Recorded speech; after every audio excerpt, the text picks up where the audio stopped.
Ganun pala yun pagtatali nun. Hmm. Ganun pala yun. Sinusuot mo na sa ilalim ng ano. Perto ka tula.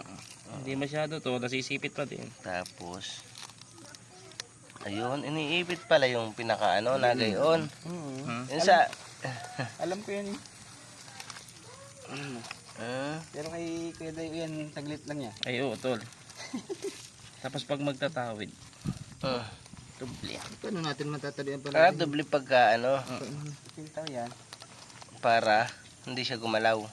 Hindi, masailan ang sipit ito. Mabilis matanggal. Yan ang ubi, ano nasabi? Ubi? Hindi, violet yan. Ano yung brown yan? Ubi nga.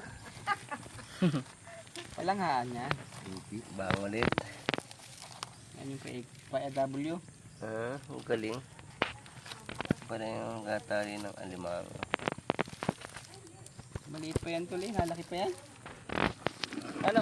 Mga 3 kilo ang Ay, ang just laki siguro niyan. to.